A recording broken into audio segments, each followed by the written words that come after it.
Hello, everyone, and this is Eddie Aparicio. I'm joined by my co-host, Anthony Tuan Corral, and this is Buzzer Beaters, a podcast that is dedicated to basketball with an emphasis on the NBA. Buzzer Beaters is a property of GrumblingsMedia.com. You can find Buzzer Beaters at GrumblingsMedia.com, Rumble, YouTube, under the profile Grumblings Media, as well as your traditional podcast outlets such as Spotify, Google, Apple, and Pandora. You can also find us on Facebook and X, formerly known as Twitter. If this is your first time watching the show, the format of this show is that both Twan and I will pick topics, and then we'll play host to each other's topics with the intent of the show lasting about an hour. Sometimes we've been going a lot over lately. We've been breaking that rule. Very rarely have gone under, but we want to go ahead and maximize the amount of good content to bring to you, our audience. So for this week, we're only going to have two topics. If you joined the last episode, this is episode 11, episode 10. We had the same exact two topics. We're going to talk about the NBA Finals, and then we're also going to talk about a draft preview. Each week, we're going to cover 8 teams, so 4 teams each, 2 from the East, 2 from the West for both of us. So that's going to be 8 teams. We did 8 teams last week, and then we're going to do 8 teams this week. The following week, we'll do 8 teams, and then the very last week, right before the draft, we're going to have 6. So we're going to have a live draft show actually on the 25th?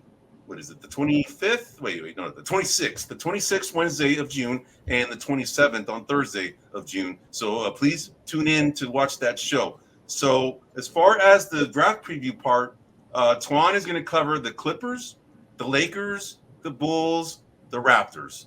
I'm going to cover the Rockets, the Spurs, the Hawks, and the Hornets. All right, so without further delay, let's go ahead and jump right into it. So we're going to talk about the NBA Finals. So last week when we had our show, the NBA Finals were just about to start. They had not started. And 2 games in, it looks like the Boston Celtics look like the team that we all thought they were going to be. Dallas Mavericks, they actually had, I think, a harder path because the West is a beast to get through, right? Mm-hmm. And there was a lot of talk that because the Mavericks were somewhat more battle tested, if you will, because they went through against Oklahoma City Thunder, they went through other the Timberwolves, so they just looked like a team that was just ready to just take on anybody, right? And then meanwhile you have the Celtics who kind of steamrolled through the Eastern Conference because let's face it, there's not many teams that really can compete with the Celtics. Although Indiana gave them a good series, the only thing is that Indiana got swept, but each game was close, right? But here we are, game 1, the Celtics pretty much took it to the Mavericks. Game 2, it was a little bit closer for a little bit, but then the Celtics pretty much pulled away again. The main difference is that, as I pointed out in the last week's episode, the Celtics are probably the most versatile team in the league. It's the reason why they are so freaking good. They have numerous guys that they can throw as defenders to both Luka Doncic and Kyrie Irving. And you can already see that it's caused the problem for Kyrie Irving. I mean, Kyrie Irving is shooting 13 of 37 in the series, man. He's 0 for 8 from three-point land, right? And we all thought, okay, if you stop Luka, go to Kyrie. Or Kyrie, you're going to win. And they shut down Kyrie. It might be that Kyrie might be pressing a little bit too, because this is a team that he played for, and he's going to want to show them, right, that they should have kept him. But Luka Doncic he's been playing fabulously, man. He's been playing lights out. Some of the shots that guy's making, when he has he's getting Derek White on him, Drew Holiday, he's getting Jaylen Brown, Jason Tatum. I mean, he's getting a lot of different looks, man. And he is still taking it to him, man. The only thing is that there's nobody else from the Mavericks that have really come, to show up to help this guy out. So they look like a one-dimensional team right now, unfortunately. And then, you brought up Derek Lively as the X factor. He's played well, but he's not dominant yet, right? And then Gafford is the other guy that we thought the bigs were going to be the big difference maker in this series for the Mavericks, right? But it hasn't played out yet that way. But I just wanted to kind of give you my thoughts on what I've seen to this point. But definitely Kristaps Porzingis has definitely been the next factor, right? But the thing is, he's injured. We don't know if he's going to come back. He's questionable for Game 3. What are your thoughts, Twan? So a couple of things. You brought up Indiana. So this is, Dallas's defense has stepped up significantly throughout the playoffs. But this is kind of your classic great offense versus great defense type of scenario. And Indiana is an offensively heavy team. And so I think it sort of allowed Boston to kind of get acclimated to that, style. And so they were kind of ready to a certain degree for Dallas's kind of run and gun and aggressive pace. And so one thing that I will give kudos to is Tatum. He seems to be very not focused necessarily on his offense. He's focused on a lot of aspects of his game. Right. His defensive intensity has been really good. He's been rebounding. His assist numbers are very good in this series so far. One thing to look out for, though, is the guys that we named, Washington, Lively, Gafford, they're all kind of what they call the others, right? They're not the stars. Yep. They're the others. And so the others typically play better when you go home. So I expect that the series could get tied up 2-2 when they go back to Dallas. I think that those guys will kind of wake up a little bit and get a little more aggressive. But we'll see. I'm kind of anticipating that. But right now, like I said, Tatum is really the one that's impressed me because he's kind of become more balanced. He's kind of done what the team needs as opposed to trying to force his offense or being kind of the star of the game. Right. But the thing is, though, Twan, is that, we know that Kristaps Porzingis sustained an injury. Yeah. And we know he's questionable. And that guy, he was a big-time difference maker in the first game. He was. He was also, a pest to deal with in the second game as well. They essentially took away Kyrie Irving's, drive to the basket kind of thing with Kristaps Porzingis because that guy's just blocking shots left and right? But, he has this injury, which is kind of a rare injury. I'm going to see if I can, pronounce this thing, but he has a torn medial retinaculum, whatever that is. But it's whatever that is. When I looked it up, it's the sheath that is protecting the tendons from the ankle and the foot. So it's torn. Now it's pretty much pain management at this point. I think that the doctors are going to assess if it can create any more additional damage because the one thing that can happen is that the tendon can completely just separate from the foot. Yep, that's an issue, right? So he's day to day right now. For the rest of the series, they just don't. They want to be smart about him because they don't want to mess up his career either. But I think they're just trying to assess, whether or not this is going to have long-term issues if he does try to play. In reading up about this a little bit, it's a really rare thing. I think one of the sports doctors had said he's only seen it from one other person in his 20-year career. So this is a very rare thing. So, this is kind of uncharted waters a little bit, in the NBA trying to manage this type of injury. But if Kristaps Porzingis plays, and he's able to play like he did in first two games, it's over. It's over, man. It's over because you can see how versatile this team is, man. Just to show you, Jason Tatum hasn't done jack, really. You pointed out all the other things that he's doing. Yeah, but in terms of scoring, if he was scoring, it would be ugly, man. Honestly, and he's bound to hit his averages here at one point, and he hasn't done so for the most part yet. So for whatever reason, he puckers up. I don't know what it is, man, because he did this in the last finals as well, right? And this is kind of like right now, it's a glaring thing about him. It's like when the stage is bright, he tends to cower a little bit. And then you saw what Jason Kidd did, right? Jason Kidd was trying to play some mind games, man. It was freaking classic. How he's calling like Jaylen Brown like the best player on the Celtics? Yep. That was intentional, man. I know he's trying to rub him the wrong way. Yeah, this is a total like training day moment. Remember training day? Alonzo, when he was like, "This shit is chess. It ain't checkers, dude." Yes. Jason Kidd was playing chess. He was playing chess with that, man, because he knew that he would press. That would press Jason Tatum to show up even harder, and it's I think kind of worked. But the unfortunate thing is all the other guys, I think on the Celtics have played pretty much their level except for Jason Tatum, with the exception of Kristaps Porzingis, who hadn't played the entire playoffs until now. And they couldn't count for him because he's a difference maker, man. Yeah, now we're going to see what happens, in game 3 or, tomorrow. We're doing this Tuesday. So which, tomorrow, by the way, Eddie, can we have more days separating these games? Holy mackerel. I know, man. Yeah, it's like a week in between each game. It's going to be August by the time we're done with this series. It's the hype train, man. They need to get all of the content, all these media folks to start talking about the game, breaking it down, analyzing. Hey, if for anything, it gives us time to figure things out too. That's true. That's true. So, but anyway, so I see this going no more than 5. That's my call, man. Okay, so you think they split at home? I think I think the Mavericks are probably going to win game 3. I think Porzingis is probably not going to play. They're going to probably err on the side of caution. And then game 4, I think the Celtics win, and then show's over after that in that game. Okay. That's my call. What do you see, man? Well, no, like I said, I think that Dallas is going to win these 2 home games, and I think that it's going to be interesting how they handle Porzingis.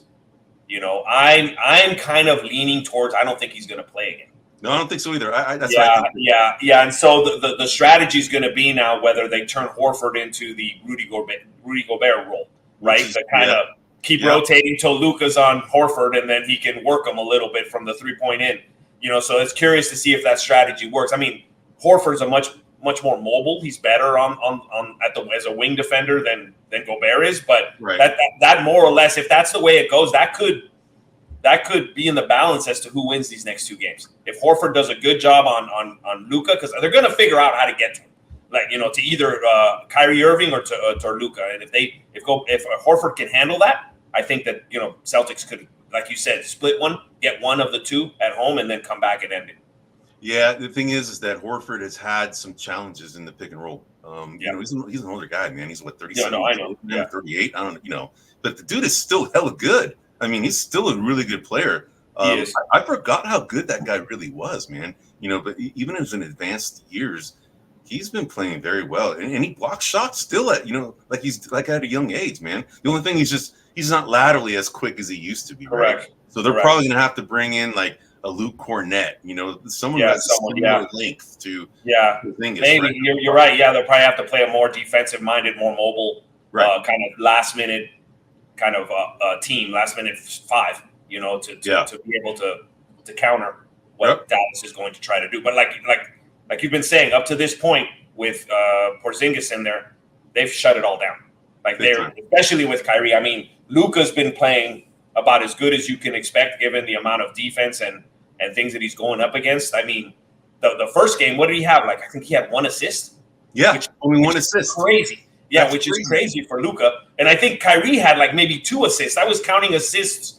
I was looking at the box score. I think the whole team had 6 assists. That's crazy, in that game. Man. Yeah, I'm like, dude, you're not going to win if all you have is 6 assists. Dude, that is playing right into the Celtics, strength. I mean, their defense is strength. Their strength is defense. And if you're not able to rotate the ball and find the open man, a la like the Warriors have done for years, it's going to be a long night, man. And the thing is that what it shows you is that those guys were total iso ball. That's what they were doing, man. They were trying to find the right matchup from the pick and roll and take advantage of it and score. And Luka Doncic, there's nobody's going to stop him, man. Nobody has showed to stop him. I mean, they can only give him so many looks to get him frustrated and make him more inefficient. But unfortunately, he's not inefficient. He's very efficient. The one guy they made inefficient is Kyrie Irving, which if they take one of those 2 guys away, their chances increase enormously. Well, they really took everyone away with the acceptance of Luka. Because I mean, everyone's rookie numbers are down overall, so it isn't even just Kyrie. The whole everyone. So Kyrie, it's it's that old adage. Luka's going to get his, but then we're stopping everyone else. So Luka, you're going to have to beat us 1-on-5. Yeah.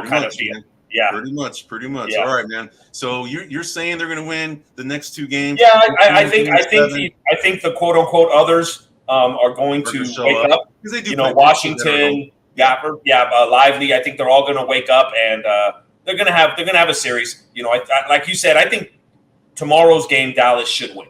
If this is good, if they lose tomorrow, it's over. It's over. So tomorrow's a really critical game for them. Right. Yep. We shall see, man. So, all right, man. We'll go ahead and finish off this segment on the final. Oh, one thing I did want to touch on. You were talking earlier. It's a little kind of unrelated, but for those of you that are watching this or will be watching this, as Eddie mentioned, we're going live for the draft. Keep in mind that this is the first year that we have 2 days of draft coverage, right? The first round on the 26th, second round on the 27th, which will be kind of fun. Typically, we got both rounds all in one night, and so that this will be interesting. It'll be kind of a net new thing for the NBA and trying to NFL it, like the NFL does. More try to days, milk it for multiple days, More advertising dollars, bro. That's what it is, man. Exactly. All right, man. So let's go on to the next segment. So the draft preview. So as I mentioned earlier, we had started the process last week where we covered 8 teams, and we're going to cover another 8 teams this week. 2 teams from the East for both of us, and then 2 teams from the West for both of us. So we're going to cover a total of 8 teams for the segment.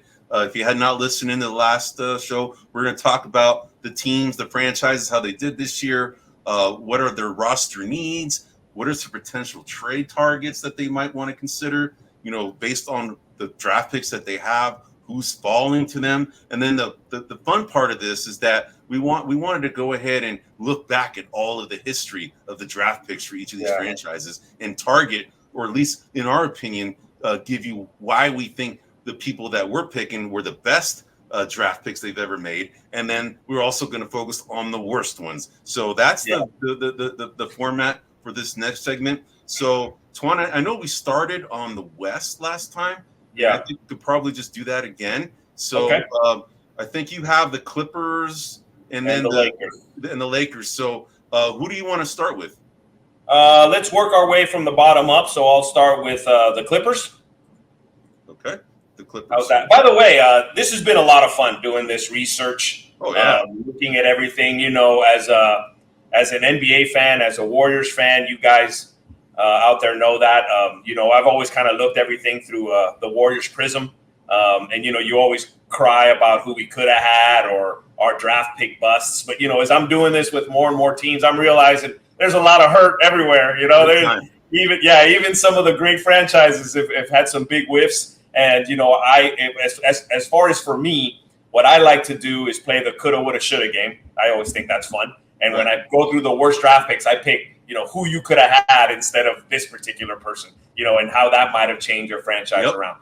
But anyway, all right, so the format that I'm going to follow today is I'm going to start with the picks that the Clippers have, identify a couple of players that, could potentially be drafted in that spot. And then I'll go down to the draft picks, best 2, worst 2. Then we'll talk about roster needs and how they might be able to fill that in with a trade or who they might pick up. So that's the format I'm going to follow. Okay, you're changing the flow. Okay, that's cool. Yeah, a little bit. Yeah, I am changing the flow a little bit because I wanted to structure it a little bit differently. But anyway, so I changed it too, by the way. I changed it too. So we're awesome. Format. Yeah, good. All right, so awesome. So this year the Clippers have the 46th pick, which is a second round pick, which means they'll be picking on the 27th. There's a couple of guys here that I think that they're probably looking towards. One is Justin Edwards out of Kentucky. So I'm thinking that might be a good position. He's a small forward. He's 6'6", 209 pounds. He's a freshman, so he's done one and done. He's got a little light on the offense. He's not advanced enough on the offense, which is why I think he's dropping to the second round. But the Clippers, I think, the 6'6" guys, the 6'9" guys, they're really a hot commodity. If they can get these guys to shoot the three, get these guys to play some defense, that's really like the flavor of the month in the NBA right now. All these 3-and-D guys, everybody wants a 3-and-D guy. Sure. I'm not saying that this guy is one of those guys, but I mean, he fits the bill at least, physically, and kind of weight-wise. So I think that's one pick. The other one is Harrison Ingram from North Carolina. He's kind of a small forward, power forward guy, 6'5", 230 pounds. So he's a little smaller than Edwards, but a little bit chunkier, a little heavier. And so he's kind of a two-way versatility. He's a mature player, a little more experienced. So we just need to see if whether his strengths, his offensive strength and flows are something that are going to be worthy in that second round or not. That's some of the questions that are out on him. Yeah, there's a lot of value with that guy. I mean, there's a lot, because of his experience and because of his athleticism, because of his two-way capabilities. He's great value in the second round. He is. Someone's gonna, because I have him in a few of mine as well, and I think we mentioned him a few times last week.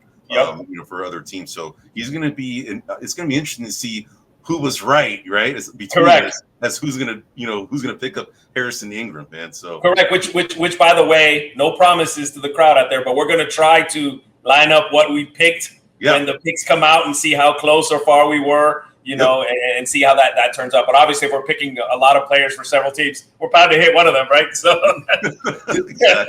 exactly. All right. Moving into the top 2 draft picks of the Clippers history. I'm going to start with some notables in regards to the draft picks. Randy Smith, DeAndre Jordan, Danny Manning, for those that remember, from Kansas, and Lamar Odom. These were guys that were kind of notables. Yeah. The 2 players that I picked was when the Clippers were in Buffalo, the Buffalo Braves. They picked up Bob McAdoo. He's a Hall of Famer, 2-time champion. They picked him up in the 1972 draft pick as the number 2 pick. I mean, he was a solid player. I mean, I remember watching him when I was younger. He had the wristbands, and I remember watching him. So real good player. He's a NBA 75th anniversary team. So good player. The other player that I got here is Blake Griffin out of Oklahoma. What's ironic is I don't remember. You have to forgive me. I don't remember we brought him up, but he was one of the players that was at least on my list for potentially overrated players.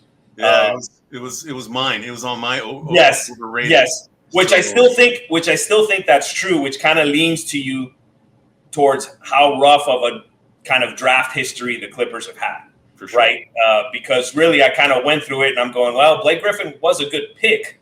Ultimately, he didn't take them to where they wanted to. I put a lot of weight on whether the team could win a championship with that player, as opposed to whether they didn't. Obviously, Blake Griffin didn't do that. I mean, he was a 6-time NBA All-Star, made the NBA second team a couple of times, made the NBA third team a couple of times, his rookie, fantastic. Everyone remembers, Lob City, right, with Chris Paul and Blake Griffin and him flying through the air. I think Eddie mentioned it, one of the first players to dunk over a car, so he had a lot of Vince Carter-ness to him, a lot of attraction, a lot of high energy, explosive.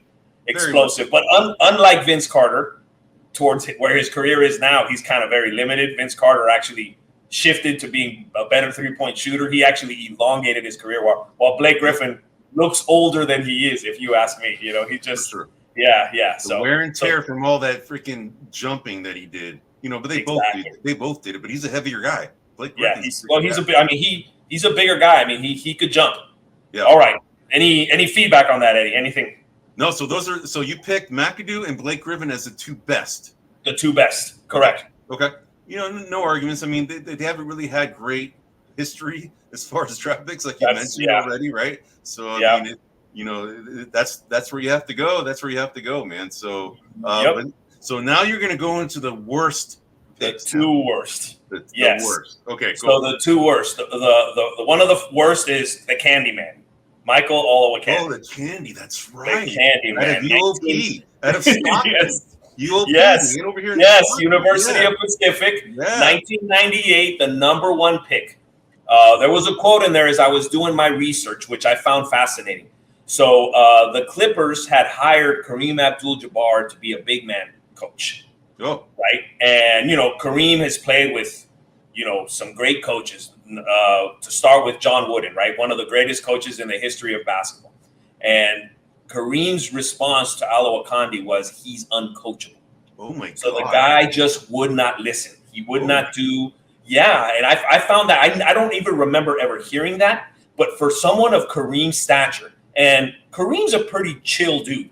It doesn't take that much to piss him off, man. No, it doesn't. It doesn't. But what I mean is he's calm, right? It's not like he's yelling at you to do things, right? So that's what I mean. His delivery is chill. No, you're right. He can be pissy. He's salty, man. He's a salty guy. He's salty, but he called him uncoachable, and I'm sure that didn't do well. And so, Olowokandi had an okay career, but just some of the names that from that particular draft of players you could have had instead of Olowokandi: Paul Pierce. Yep. Dirk Nowitzki, Mike Bibby, Anton Jamison, and Vince Carter. Both, those guys got traded for each other, as Warriors fans know and remember. So those are some pretty. I mean, Dirk Nowitzki and Paul Pierce are Hall of Famers. So those are, and both have championships, something the Clippers don't have. So, I think that you look at that and say, as a number one pick, you could have had some of these other guys. I mean, that's a pretty that kind of makes that pick look even worse. You got to wonder, though. Here's the thing: I've got to wonder if that essentially crippled that guy's ego or his confidence to get that kind of a feedback from probably. I mean, he's considered the best center of all time. He's easily in the top 2 or 3, right? Easily, right? Yep. And to get that kind of feedback from a Hall of Fame guy at the position that you play, I'm sure that doesn't do very well for your freaking ego at all, man. No, it doesn't. Matter your confidence. And that's probably what may have happened with this kid, man. You never know. You're right, but I mean, when you get feedback like that, whenever I get feedback like that, I always think you have two options here. You can listen and figure out, why and get better at it, or you can just shut down, and just screw you, and you guys are all wrong. Yep. Well, if he took the latter, we saw that at least Kareem was right because he never amounted to much. Yep. But, it depends on how you take it. I think that, one should take the criticism with some constructiveness, and try to get a little bit better. But for sure. But Michael Olowokandi did not. All right. The next pick, a guy that I don't even remember. I mean, I literally don't remember. And he's 2005, number 12 pick, Yaroslav Korolev. Oh, exactly. Okay, exactly. Now get these stats, Eddie. Okay. He played 148 minutes total with the Clippers over 2 years. Oh my God. Number 12 pick. And then pretty much washed out of the league after that. Oh my God. Right? Man. So exactly. He was a European player, and he was kind of one of these guys that was a little young. And it was kind of a lesson learned, like be careful when you bring young guys over when they're not ready. And he was just one of those guys that was not ready for the physicality, the speed, the size of the NBA. This particular, I was kind of going through the draft, because I go through the draft and I personally look and see who they could have had and players that I remember. This wasn't a great draft per se, but some players that they could have had instead of that individual is Danny Granger, for those that remember, from Indiana. He was a pretty decent player. Jarrett Jack. Jarrett Jack was a pretty good player. David Lee, who was a New York Knick and a Golden State Warrior. Lou Williams, who had a pretty long career. Sweet Lou, yep. And then for those of us that remember the Mississippi Missile, Monte Ellis, right? Yes. So that was a player that he was a low draft pick, and so that was something that they could add. Those were the coulda, woulda, shouldas of that particular draft. Man. Wow. Yeah. Okay. I didn't even remember this. I'm like, I've never heard of this guy. That's a good trivia question, man, to ask the Clipper fans. They may not even know. Yeah. I mean, it depends on the Clipper fan, but I would hope they know, because that one hurts. Billy Crystal would know. I guarantee it. Yeah, Billy Crystal would know. Just like we know, who Todd Fuller is, and that's true. Troy Murphy and Vonteego Cummings. I mean, other people may not remember, but we do. You know. All right. So in terms of the roster needs for the Clippers, they need some bench depth. They need to get better and younger. Now this is all assuming. Now there's a couple. Paul George is a free agent. I believe James Harden might be one as well. I don't remember if he has an option or not. But I'm assuming that they're going to keep those two guys. If they do, then they need better depth. That was something that was as soon as those guys got off the court, like the Clippers were lost. So they need some there. And they also need to improve their defense. I mean, obviously a team with Harden and defense is not going to be a priority, at least at that position. But they need players that can. Right. But they have two beasts in George and Kawhi Leonard, man. Correct. But Kawhi, when he's available, available. Type of deal. So a couple of guys that I had as trade targets were Alex Caruso, who we know, 6'5" guard out of Chicago. He'd be really good for that team. He'd be good for a lot of guys, man. Yeah, of course. Yeah, excellent defender. He has enough skill set where he can play for limited minutes without a star and run the offense. Be the star player for little minutes at a time. So I think he would be good, especially with some of these older players if they're going to be taking a rest. So so that was one, and the other one was Nick Richards, which is a 7-foot center out of Charlotte.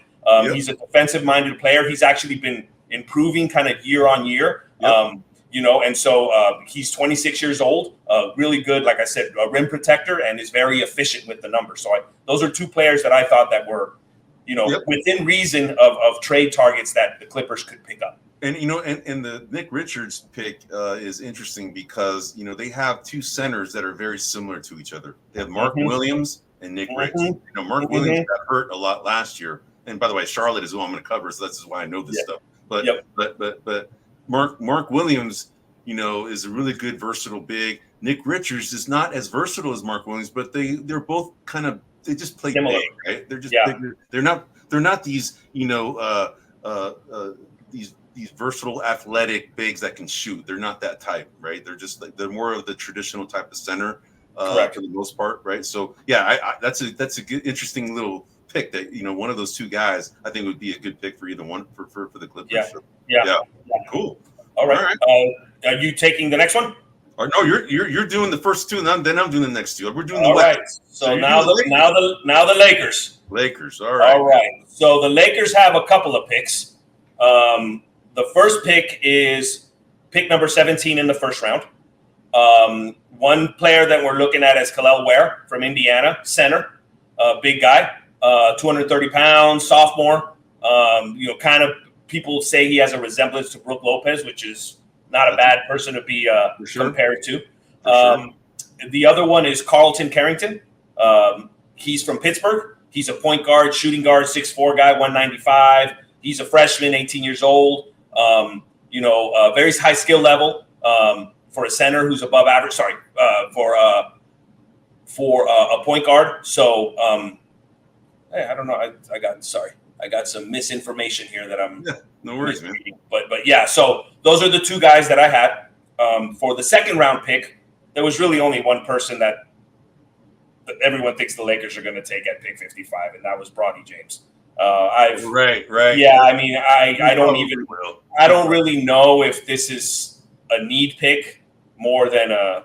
Just keep the. I think that if Bronny's there at the 55th pick, they're going to take him. I mean, I just feel like that's what's going to happen. Although the Lakers, interestingly enough, Hurley, Dan Hurley, over at UConn, turned down a pretty generous offer to go there, which is kind of making the Lakers look a little egg on their face, now they're kind of re-talking to JJ Redick, which has been a little bit of comical because the word on the street is that's kind of LeBron's handpicked person to coach the Warriors or buddies, to coach the Lakers. So we'll see how that goes. So I put that pick in there only because I think that's what they're going to do. I don't think that they're if Bronny James is not there, then they may go a different direction, but I honestly, I'd be a little surprised if anyone picked him before the 55th pick. That's a good thought, man. I think that's possible, man. Especially because it would make their superstar player happy, who probably retire as a freaking Laker, and he's still playing at an unbelievable level. At his age, he's incredible. LeBron James. Absolutely. I mean, at this point, you have LeBron James. He is playing very well. I'm presuming that if you sign whatever contract you sign Bronny James to is probably something similar that LeBron will sign as well. So you may be able to get him for more than a 1-and-1 contract like he's been doing for the last 6-7 years or whatever it's been. But yeah, all right. Going down to the history-rich drafts of the Lakers. So I'm starting with my top 2 draft picks in history. So some notable picks here, which are some impressive notable picks: Jerry West, Elgin Baylor, James Worthy, it's a who's who of the Hall of Fame, man, right there. Yes, it's a who's who of. But ultimately, the 2 guys that I picked, which I think most Laker fans are going to agree with, is because of the amount of championships that each of these individuals brought to the organization. So Kobe's won, 5-time NBA champion. Everyone knows who Kobe is. He's Laker royalty. The interesting thing about it, though, Ed, and this was kind of a little glitch in the Matrix type situation. So technically speaking, Kobe was not drafted by the Lakers. Correct, he was not. Yeah, so I didn't know what to do with this. Considering I have something like that too in one of my teams. That he wasn't drafted. They weren't drafted by that, but they, Anyway, I had the same scenario, so yeah, it counts. Yeah, but in my mind, if you never played with the team that drafted you, you're drafted by the team that you first play an NBA game with. A la Andrew Wiggins was drafted by Cleveland. Never played a single game with the Cavaliers, and so Kobe Bryant was that was one of the greatest players and one of their top draft picks. The other one, of course, is Magic Johnson, right? Also, Absolutely. 5 NBA championships. You know, most people credit him and Larry Bird with reviving the NBA. You know, bringing it into the modern day of basketball that we have today in terms of media, in terms of coverage. I remember prior to that, you'd get recordings of NBA finals. You'd see them like 11 o'clock at night after the news, things like that. You wouldn't even see them live, which is crazy to think about in today's day. But back then, that's what it was. And, obviously it just had very low ratings. Nobody Correct. watched the NBA. Correct. Until, Bird and Magic came, and that's when viewership increased. And then, which is Jordan, right? Yeah, which is what I find fascinating, is I'm sort of seeing sort of a similar trend with this Caitlin Clark and the WNBA. This is starting to gather some steam here, and it's reminding me of those days when, Magic Johnson first got drafted and people wanted to watch, one person versus one person, kind of scenario. So interesting commentary there. But so I mean, I think those two players would be number ones in probably 30 of the 30 organizations. Absolutely. Both those guys, for sure. For sure. Exactly. Yep. All right. So going to the top 2 busts in their history, which they had some. One was Javaris Crittenton. Oh, yeah. Crittenden. Yeah. The 2007 draft. It was the 19th pick. He only played 22 games with the team as a rookie. His claim to fame is that he was part of the Pau Gasol trade, right? So Marc Gasol, Marc Gasol and him traded to Memphis for Pau Gasol, right? If you remember that draft. So that's kind of his claim to fame. He's also serving time. He was found guilty of manslaughter and aggravated assault, sentenced to 23 years in prison. So he's, I believe that's still in that window. So he's still in prison. And in terms of the draft pick, there wasn't much there. Coulda, woulda, shoulda. The only guy that I saw that was worth even mentioning was Carl Landry, who was okay player. Yeah, he played with the Warriors a little bit. He did. He was around. Rocket, played for the Rocket. Yeah, he had that Karl Malone body. He's a big kind of Corey Maggette kind of well built guy. So it was really. I mean, if you're going to have a bust there, that you didn't go too bad there because there wasn't really much. There was slim pickings after that. And then the next pick is Kenny Carr in the 1977 draft. He was the 6th pick out of NC State. He played 2 seasons for LA, averaging a little under 7 points and 4 rebounds. And they traded him to the Cleveland Cavaliers in 1979. So he played, like I said, just 2 seasons. Didn't do. Now this one, there's a lot of coulda, woulda, shouldas here. He could have had Bernard King, which is a fantastic player. Cedric Maxwell, who was an excellent Celtic. Jack Sikma, who played Hall of Fame over in Seattle. Yep. And then for those that remember, Tree Rollins, who spent a lot of his time with the Hawks in Atlanta, who was a big. Yep. So those are 4 players that I thought would have served the Lakers well had they picked them up. Oh man. Yep. And it's a rare miss. The Lakers rarely miss. They do rarely miss. Rarely miss. I mean, to bring up that name, never heard of that guy. So exactly.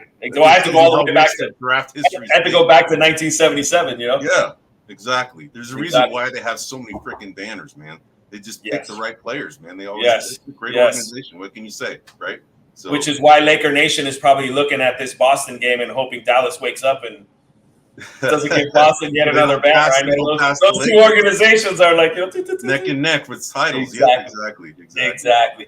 As I mentioned earlier, a lot of these teams, and the Lakers are no exception, they need a 3-and-D guy, right? Yep. A guy that can play defensively on the perimeter, that shoots the threes. So a couple of trade targets that I had, and I think we've mentioned them a couple of times. One is Lauri Markkanen, right? So a very good 3-point shooter. 37% or a little over 37% career. So he's someone that I think they could try and pick up. And the other one was, we talked, I think it was a couple of weeks ago about the backcourt at Cleveland not really gelling. So if they wanted to make a little bit of a splash, I'm going with the other guy now. Earlier I was talking about Garland. Now I'm going a potential trade there is Donovan Mitchell, right? Spider Mitchell. So that's somebody that could bring a little bit of energy. with the Lakers and a guy that obviously another guy that they would have to worry about in a sort of a big three between LeBron, that's a Anthony big Davis, three right there, man. and Because Donovan Mitchell, right? Spider Mitchell can shoot. He's a good shooter, and he can drive to the basket. Like LeBron, but LeBron's just a tank, right? But but that's a big three. That's an interesting big three. Either one of those guys, whether it be Markkanen or Mitchell, that'd be and I thought they would fit well because LeBron's obviously a passer first. He has been his whole career, even though his scoring numbers are better now than they were in the past. And so between him and Mitchell, that'd be a pretty decent. I'll call it backcourt, even though LeBron isn't a backcourt, but he plays a lot of the backcourt. I thought that would be an interesting dynamic, and if they could pick them up, that might put the Lakers there on top 5 in the West, in terms of what they can do. Yeah, I mean, they're still good. I mean, I'm surprised. I actually, before the season started, when I did the show with Guillermo Del Pilar, I actually had picked the Lakers to be the second team in the conference. As a matter of fact, for this past season, I thought that team, because of the depth that they had, and they had a bunch of guys that they added to the team, I thought they were going to be, super dangerous, and they were. But for whatever reason, it just didn't click. They ended up being a play-in as well. No, wait, were they a play-in? No, they were. They were playing, and then they played Denver. Right. They were the 8th seed. Yeah, they were playing. So I thought they were going to be the number 2 seed. I thought that's how good that team was with all the picks that they did, and for whatever reason, they just didn't do it. But they're still dangerous. Yeah. I think they're just one player away, man. So. No, I agree. I think if they picked up either one of those players, obviously they're back in the forefront. I mean, I don't know if, in all honesty, I don't know if they could beat the Denvers of the world. I mean, especially Denver. Denver's got the Lakers number. It's just a bad matchup. It's a bad matchup for them. It's a bad matchup. Yep. Yeah, so. But we'll see. Do you or I have Minnesota? I already did Minnesota. I did. Oh, you did Minnesota. Yeah, that's right. You did them last week. Yeah. I remember now. All right. So that's my 2 teams in the West, Eddie. All right, man. So it's my turn. So the first team that I'm going to cover are the Houston Rockets. Houston Rockets have 2 draft picks. They have one in the first round with the number 3 pick, and then they have one in the second round with the 44th pick.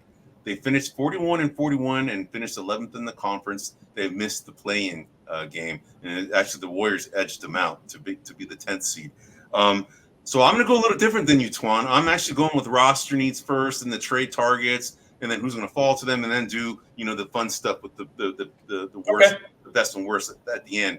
But so for as far as roster needs, this team's on the rise, man. They actually have a pretty good size, with a combination of Alperen Sengun, who's a pretty good center out of Turkey, and then you have Steven Adams, who was also added to the team, right? Yep. So you have 2 really good big guys, where one of them, Steven Adams is going to be the backup to Sengun, because Sengun he's a very versatile big. He's really good, man. And then you have 2 good defenders, primarily in Amen Thompson. He was drafted last year as part of the Thompson twins. You had his brother. I forgot the other guy's name, but Amen Thompson is the guy that plays for the Rockets. And then you had Dylan Brooks. Dylan Brooks is also another defensive guy that's good, right? But we all know about Warrior fans. We don't like Dylan. That's LeBron's best friend right there. He's a punk, man. Anyway, I digress. But they also have good scoring. So they have Jalen Green and they have Fred VanVleet. So you can see they actually have a pretty dangerous team. So because of what they have, I think they just need maybe one more shooter. And I think they need more veteran rotational players. They need more guys like a Fred VanVleet, like a Steven Adams, but maybe like 2 guys like that have been in the league, can show these younger guys the ropes, how to win.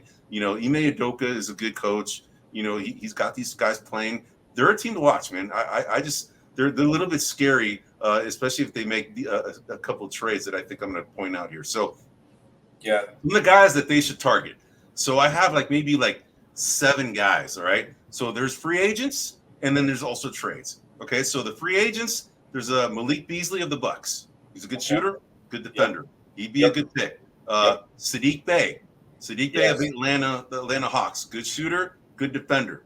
He's another guy that would benefit, Do you think they're picking up are you forecasting these players they pick up as starters or as bench guys? Bench guys. These are all rotational pieces. Yep. Because because the only guys that I'm gonna point out as starters are the ones in the trade section. But free agents, these free agent guys are guys that I think are good rotational pieces that kind of meet that veteran rotational player need, because I think that's what they need. So the other guy I have is Alec Burks of the Knicks. He'd be a good shooter. He's a decent defender. I know the Warriors are kind of looking at getting him too. I mean, he's been on the Warriors before, and I know they really, really liked him, but they couldn't afford him, and I don't know if they can afford him now, but they like him anyway. So Alec Burks is another guy that I think is a free agent they could probably go after. And another one who's kind of sneaky, man, Robert Covington. Covington. He's a good defensive guy, man, and you know he got injured a lot this last year, but he's in Portland. You know, he's a good shooter, great defender, man. But he's a total 3-and-D guy in the NBA. Right? Yep, I claim to fame over with the Sixers, right? That's where he was playing. Exactly. Yeah.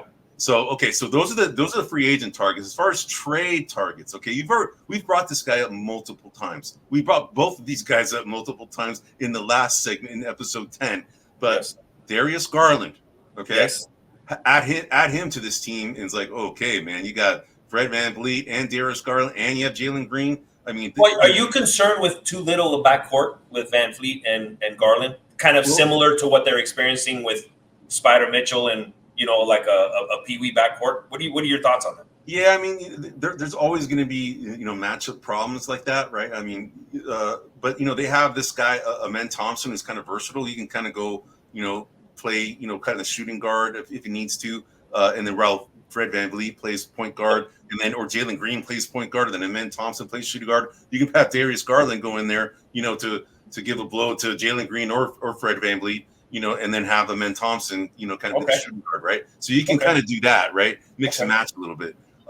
So Darius Garland, I think, would be a guy that they could target. But yeah, there is concern that he's probably a little bit too small. But the next guy is a guy that has been brought up multiple times, and that's DeJounte Murray of the Atlanta Hawks. You know, it's very evident that the Atlanta Hawks are going to break up Trae Young and DeJounte Murray. For whatever reason, it can't make it. It's not working out. I think that the Atlanta Hawks do value DeJounte Murray more, but because his salary is less and so forth, and he's very, very he's a good player that does a lot of different things. Whereas Trae Young is probably more just an offensive-minded guy, whereas DeJounte Murray does both. But anyway, I think he'd be a good guy. And the last guy, I like that. I mean, we mentioned Murray a couple times. Yeah, he's just a good player. He's gonna wherever he goes, he's gonna make that team better, man. So I agree. So as far as another trade target, this is the last trade target, and then we'll go into the draft picks. So Brandon Ingram. Brandon Ingram would be a very good fit for this team, man. And they would probably give Amen Thompson some time to develop a little bit more, although he's a really good defensive guy now. But you know, they could put him in the starting lineup. You put like Fred VanVleet, you know, Alperen Sengun. You have Brandon Ingram, Jalen Green. You know, I mean, it's a pretty explosive team right there, man. Right? So anyway, so that's what I have as far. I like that because, you know, Brandon Ingram's still very young, but he's got a lot of experience. So you can kind of keep the youth movement going, but yet you get a little more veteran leadership. And so I think that you're right. That's a good fit there. Yep. All right, so as far as draft picks, I had mentioned they have a number 3 pick and they have a number 44 pick. So the guy that's been projected to fall to this team is a player from Tennessee, Dalton Connect. You brought him up last week, right? Yep. This guy is kind of compared to a Mike Miller or a Rex Chapman type. He's an explosive kind of do-it-all wing. Has a pretty long wingspan. Has a scorer's mindset. Can finish with both hands very well. Actually values possession, so he doesn't turn the ball over. And shoots the 3 at a pretty high clip, at 40%. You know, and his free throw shooting is great, which is all good. So every year he's showing improvement when he was at Tennessee. And the thing is, though, as we had mentioned in the last podcast when we brought this guy up, he's kind of like this guy who kind of lacks a little bit of athleticism. You know, and that's what a lot of these GMs and scouts look for. They like the athleticism because you have to defend the wings very well in the NBA, and you don't want to be a liability, right? And guys who have less athleticism typically don't do very well on defense. And this guy kind of lacks that a little bit. But, you know, we brought this up that Nikola Jokic, Luka Doncic, those guys, they're not the greatest defenders in the world either, but they have other skill sets that outweigh that, right? So, this guy is just a jack of all trades, big guy. He's 6'7", so I think he'd be a great fit, and I think that's probably who they're going to pick, honestly. So he would take care of that. What pick number are they? They're the number 3 pick. Okay, I'm just thinking about your trade targets because that's a pretty good piece of candy right there for anyone if they want to pick up. Ingram or Dejounte Murray or something like that. That's pretty good. Yep, that's pretty good trade bait there. Yep. Yeah. Okay, so then the last pick is the 44th pick. They have the second round, and I was kind of looking around and kind of seeing, okay, we haven't brought this name up, and but this guy Pell Larson, 6'5" shooting guard out of Arizona. He's a guy that's compared to. And believe it or not, man, when I saw this, I'm like, what? Okay, if they're being compared to this guy, they better jump on this guy. But at the 44th pick, but I think some people are just trying to get clickbaits, right? They're like, this guy's being compared. Anyway, they compared him to Christian Brown. That's not the guy I'm going, what? Christian Brown of the Denver Nuggets, right? He's a good little athletic guy out of Kansas, and he's actually he had a bigger role this year. And he's actually a pretty good player. He's a rotational piece, though, right? He's not going to be a starter, although he started a few games here and there. But the other guy that they compared this guy to, believe it or not, Drew Holiday. I'm like, what?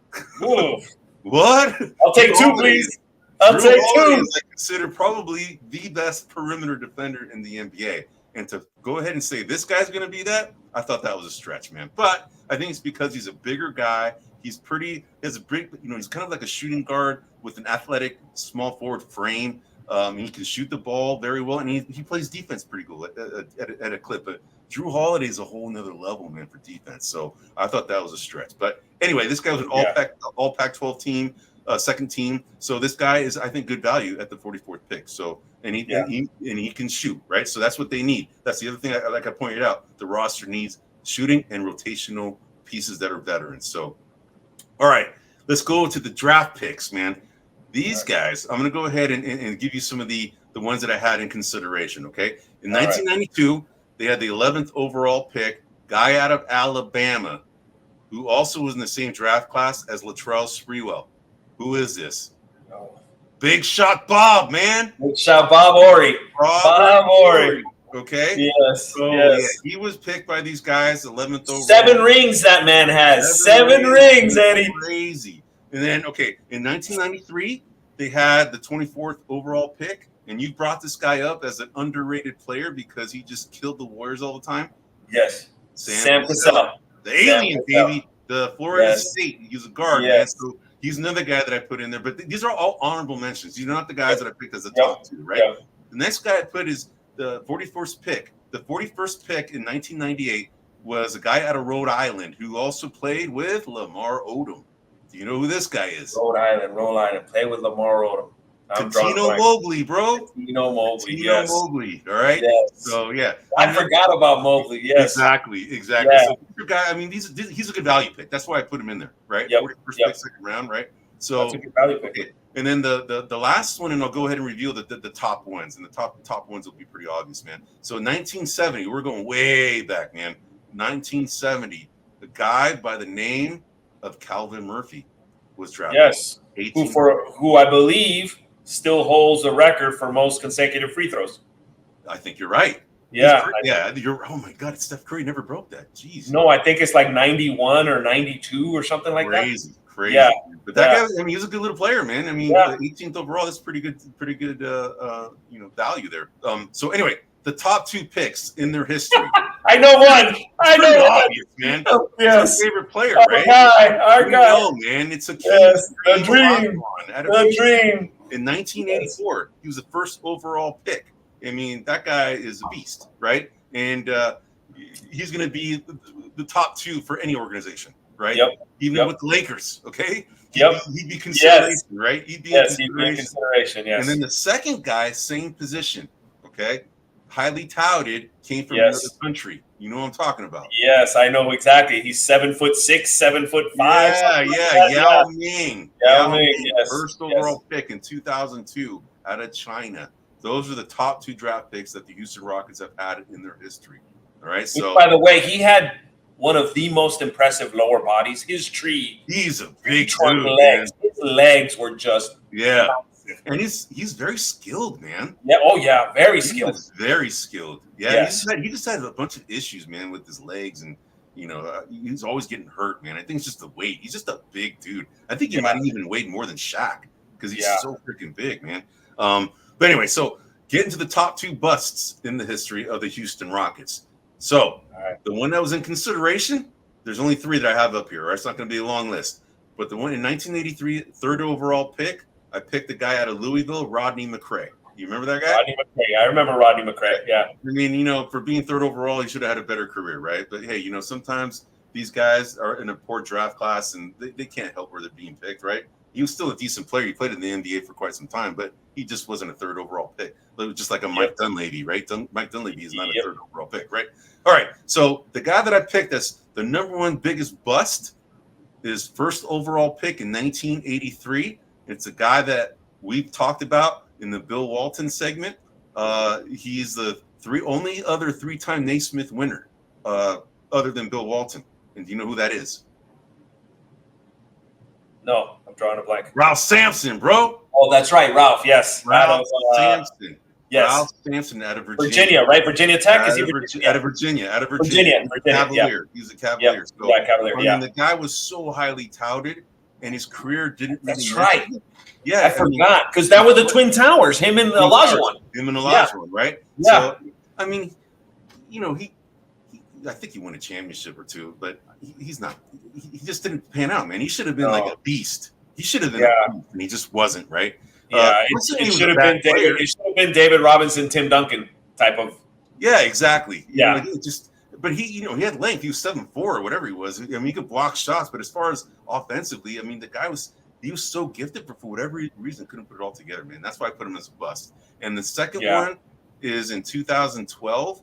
He was a 25th overall pick. Now, 25th is not asking for much, but this guy, when he was in college, played very, very well along with Frank Kaminsky out of Wisconsin. Do you know who this player is? No, I don't. Sam Decker. Sam Decker. Okay. You remember him? Anyway. Yes, I remember him a little. Yeah. So he was a forward that just, unfortunately just didn't have the greatest NBA career. But hey, you can't knock the guy for trying. He did his best, but he just, didn't pan out. So, all right. So the next team I have. Speaking of not panning out, current news, the James Wiseman is looks like he's going to be a free agent, right? He was the 2nd pick, and we'll see what happens with him. Just when you brought up the number 3 pick, You know what? It's funny. I'll tell you this one thing since you brought up James Wiseman. Yeah. When he got drafted, and then the Warriors picked him up, and then he was playing like really well, like in his first few games before he got hurt. I mean, he was showing out, dude. He was playing really well. His confidence was high and all that. And I made a bet with my brother-in-law, Mike, who you met, I know Mike. Yeah. So I made a bet with him because he's a big, he's from UCLA, and if I'm aware. If you don't know, JJ too. He's from UCLA. These UCLA guys, man, they love their freaking players, dude. Love them like they're the best of all time, right? So of course he picked LaMelo. I had a bet with him. You love LaMelo Ball, right? So I bet him. I go, James Wiseman is going to be considered better than LaMelo Ball by the end of his career, man. And I bet him like a minimum of $500 bottle of scotch at the end of the career. So that's going to be like it could be as early as this year, man. He could end his career and I owe him a freaking $500 bottle of wine. Well, I mean, to be honest with you, LaMelo's been hurt so much. I don't even know if you can get a judgment out of this, but but I guess LaMelo is better technically. He is, but Wiseman's, he's got a huge ceiling, man. But unfortunately, I think in between, the ears, he needs work, man. So. That's Eddie. That that's the hardest thing to fix. It is the hardest part. Yeah, it is. Yeah. Everything that you do is mental, man. If your mentals are not right, nothing's going to be right, man. So that's an unfortunate reality, man. So anyway, then second team that I have covered, and by the way, we are going way over, man. So but it's normal, right? So speed round.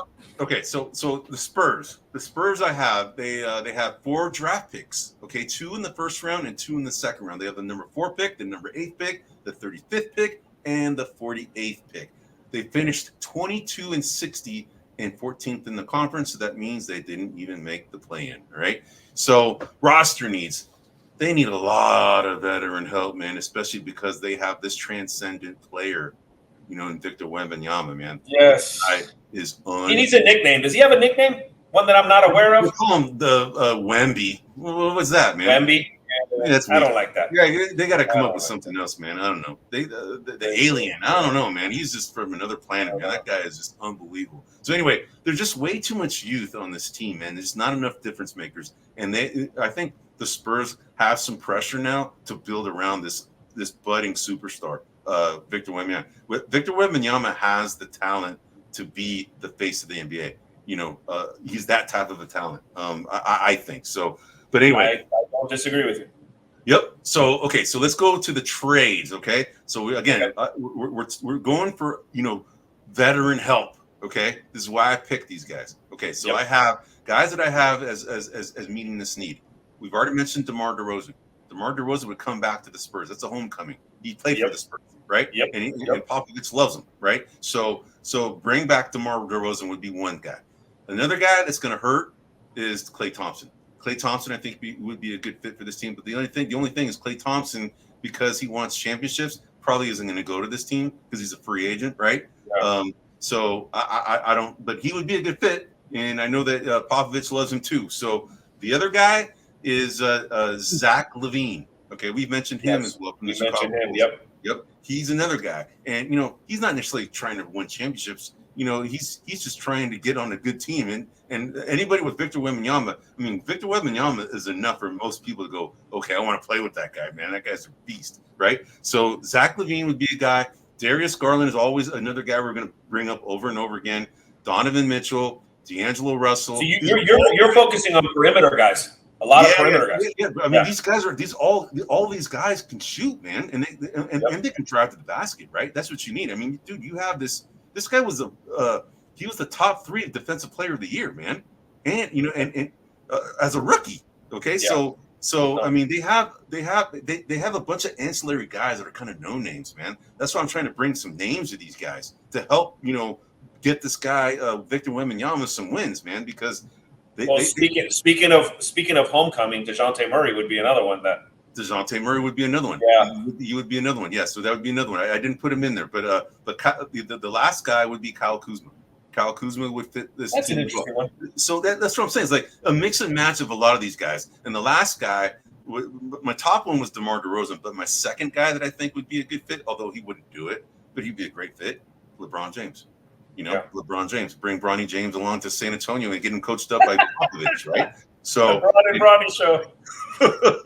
Right. All right. So as far as who they should get, who's falling to them in the draft. So there's a few names that we've already brought. We brought up these guys already in previous episode, in the last episode. So a guy from Colorado, you brought him up, Cody Williams, 6'8" guy, compares to Lamar Odom, Brandon Ingram, great wingspan, good athleticism.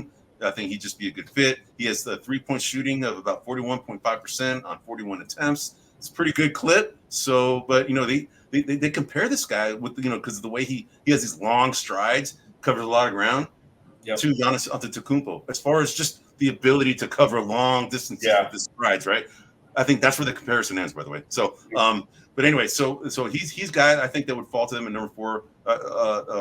The second first round pick they have is at number 8, and I think there's 2 guys that I think they're looking at. Okay, for one, we know the Stephon Castle. He's a guy that's going to be targeted by a lot of guys in the top 10. Yes, right? From UConn. Yep. He's like a superior wing defender, and San Antonio loves defensive guys, and this guy fits that mold. And we know that he fits the mold of the NBA that we mentioned last week, where this guy can work on his offense later. He already has the defense, right? So we know that. So the other guy that we have not brought up before that's going to be there is this guy out of Kentucky, Rob Dillingham. He's a freshman. He came off the bench, okay? But this guy compares to a Kemba Walker, Brandon Jennings, and Kyrie Irving because of his nifty dribbling ability, his ability to finish, down low with either hand, drive. He can break down defenses, just with his dribbling ability alone. So that's why he's being compared to, Kyrie Irving. He's also a 44% 3-point shooter. Oh, wow. at about 4 attempts per game. There are some sites that are saying that this guy should be the number 1 pick. I don't know why he's dropping. It's probably because he's smaller. He's a smaller guy. He's 6'2", right? And he's only 165 pounds. But the guy's got amazing dribbling ability and he's got a great offensive capability. So he's a guy that I think that could probably fall to the Spurs. But I think if they had a choice between Rob Dillingham and Stephon Castle, they'll take Stephon Castle, right? But if Stephon Castle has been drafted, then they'll probably take Rob Dillingham. So all right. So the number 35 pick. So. I was going to go ahead and pick Alex Caravan here, but he decided to forego the draft and return back to UConn. So Alex Caravan is going back to UConn and go try and win another championship with Daniel Hurley. So the guy that I have instead is this guy from Kevin McCullough from Kansas. He's a 6'7", 210-pound shooting guard. He compares to kind of the Terrence Mann mold. Terrence Mann from the Clippers. Bruce Bowen, also from the Spurs. If they can get another Bruce Bowen, heck, man, they'll be loving that, right? So, but you can't step on the underneath their shooting to sprain ankles anymore. Yeah, with that Bruce Bowen's claim to fame. Yeah, right. Yeah, along with Zaza Pachulia too, right? Yes, that was Nothing easy. All right. So anyway. Good rebound. This guy's a good rebounder. He can force turnovers, and he's a good facilitator. Can turn defense into offense. Defense appears to be what his strength is, and that's what the San Antonio Spurs love, right? So, and then for the last pick, the number 48th pick, I have Harrison Ingram. We've already brought him up. We've talked about him multiple times, but we don't have to talk about him again. But he's a great value pick there at number 48. So, all right. So let's go to the draft pick history. And then we're going to move on to your stuff after, right? Okay. So we have the two top draft picks in their history. So here are some honorable mentions, man. And we have Alvin Robertson in 1984 as the 7th overall pick out of Arkansas. We have Sean Elliott, 3rd overall out of Arizona. Sean Elliott out of Arizona. Remember, out of Arizona. Yes. We have in 2001 with the 28th overall pick, Tony Parker out of France. All right. That was huge value right there. Huge value, right? And then there's another huge value guy coming up, I assume.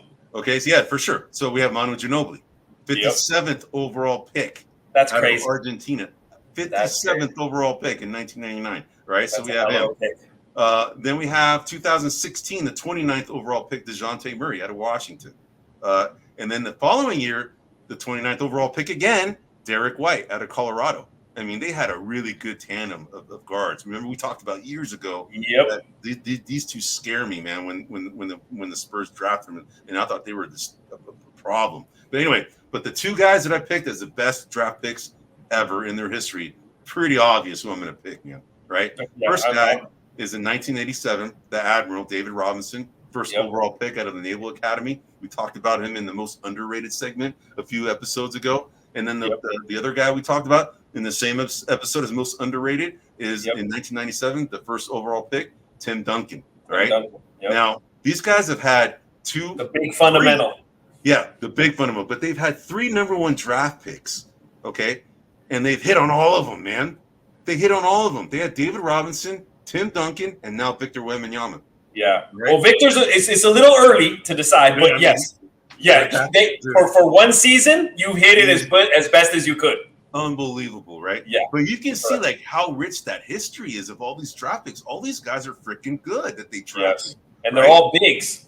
Yeah. They're all bigs, Yeah, man. So they there's a reason why they won 5 titles in 20-something years, man. They know how to pick these players. And actually, they were one of the first teams that really started drafting in Europe, right? Yeah. So and now we know all these Euros are in the league now. And everybody has Euros in the league, and these guys are difference makers. You can argue right now that the 2 best players in the NBA are Euros, right? You have Luka Jokic and Luka Doncic, right? You can argue that they're the 2 best players in the NBA right now, and they're Euro kids, right?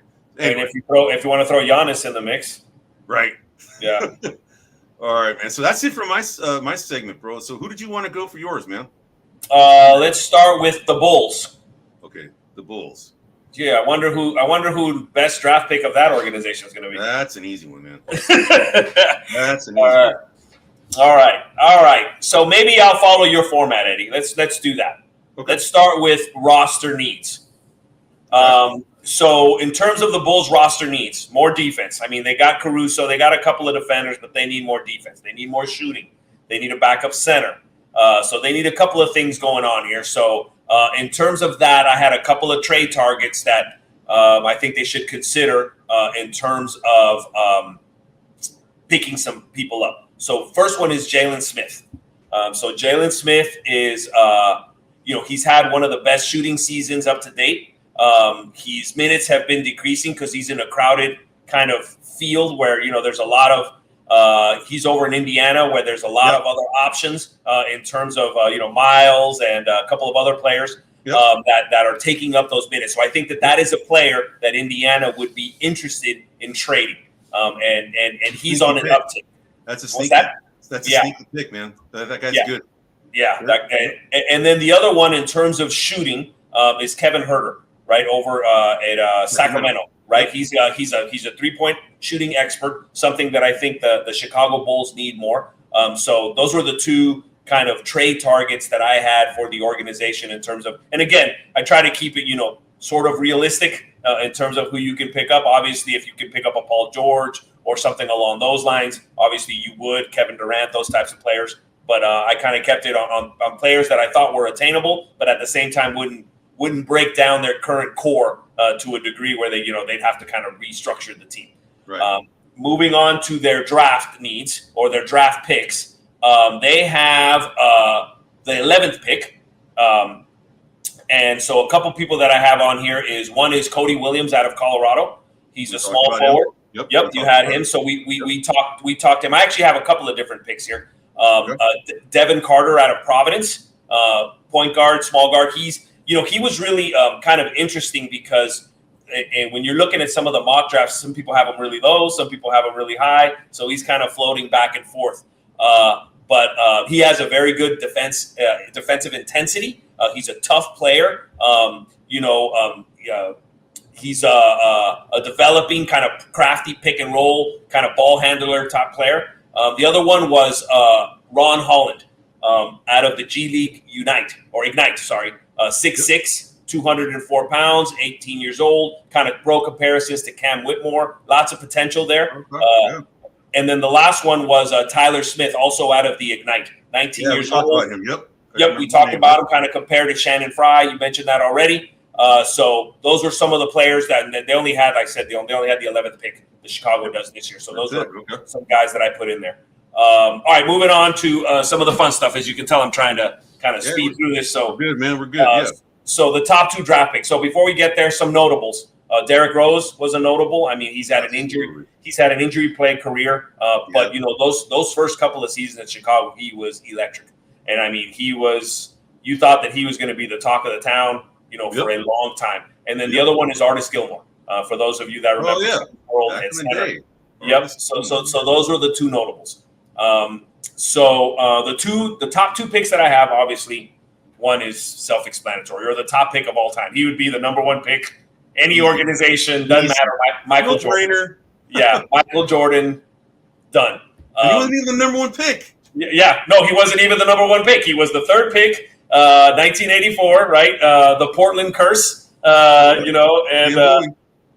Sam Bowie. That's the curse. And so they actually had that curse happen again with Odom, where they could have had Durant instead of Odom. So stop taking these bigs, man. You're not the Spurs. Your bigs luck is not good. I think Odom, when they drafted him, was already 35, man. You're probably right, dude. Old, man. You're probably right. That's why he couldn't play. He was already old, man. Yeah, exactly. He had the micro, right? He had the micro cracks in his knees, and like he was just he's an old guy. The other one, interestingly enough, is Jimmy Butler. So that was the other player that I picked. Everyone knows Jimmy Butler's in Miami now. He was the 30th pick, the last pick of the first round in 2011. So that's a very good value pick. He's 6-time All-Star, 4-time All-NBA third team, 5-time All-NBA second team, defensive team, one most improved player in 2015. He actually is something that I didn't know. He was the NBA steals leader for 2021. I didn't even know that. But So real good player out of Marquette. Marquette. Yep. So all right, moving on to the two biggest busts in their history. So one of them I think everyone will know, or most people will know, is Eddie Curry out of Thornwood High School, 2001, fourth pick. If memory serves me well, and I couldn't find this information, I think Michael Jordan did quite a job on this guy's psyche when they were playing for him. Right. So if I remember, he did a lot of jobs on people's psyche, man. Yeah. But some people can take it. You said article Luke Longley. There was a discussion with Luke Longley, like how hard of an ass that Michael Jordan was to his players. So yeah. Well, and as we said, in terms of the mentals, you either grow from it or let it crush you. I mean, and maybe Jordan's thing is, if it crushes you, you shouldn't be on my team anyway. Yeah, you might be right. So he's the biggest bust, I think, in the franchise of the Bulls. He averaged 6.7 points, 3.8 rebounds as a rookie. He finished his career with just averages around 11.8 and 4.9, and he was the fourth overall pick of that. Players coulda, woulda, shoulda in that particular draft. Shane Battier was in that draft. Joe Johnson was in that draft. Zach Randolph was in that draft. And this would have been a reach, but Tony Parker was in that draft, which was a late first-round pick. And then Gilbert Arenas was in that draft, picked up by the Warriors, second round. So those were players that they could have picked up. And then the other bust was Marcus Fizer in 2000. He was the fourth pick. Yeah, he played 232 games with the Bulls, averaged 10.5 points, 5 rebounds. He only lasted in the league for about 6 years. He played for the Milwaukee Bucks, the New Orleans, Oklahoma City Hornets after his Bulls days ended. Players that you could have had in that particular draft. This was also a little bit of a light draft. Was Jamal Crawford, Hito Turkoglu, Michael Redd. It's not really a big miss, but a lot of rotational pieces, man. Yeah, a lot of rotational pieces. No one that really stood out in particular in that particular draft. All right, moving on. That's it for the Bulls, right? Chicago Bulls. Yes, moving on to the Raptors. All right. So, in terms of the Raptors' needs, they need depth. They need a backup point. They need, like I've said multiple times, and probably will continue to say multiple times, they need wing defenders. So, a couple of trade targets that I thought might meet their needs, depending on what Minnesota does with Karl Anthony Towns. I think a player that they should look at is Naz Reid. So I think Naz Reid would be a very good player. I don't know, obviously if they pay Karl Anthony Towns, Naz Reid could be subject to be let go for salary purposes, things of that nature. So I think that's a player. I mean, obviously Naz Reid would fit in a lot of teams, but I think that would address some of their depth. A little bit of, he's not an excellent wing defender, but he's a very good big man. For sure. Yeah. So, and then the other one, which I've already mentioned before, as a wing defender kind of depth, and I mentioned him before, and I'm actually quite surprised that I mentioned him twice, is Moses Moody, because I think the reason I bring him up, and people are gonna be like, "Oh, you're Homer, Warriors." I feel so. I'm gonna have my Moses Moody here moment.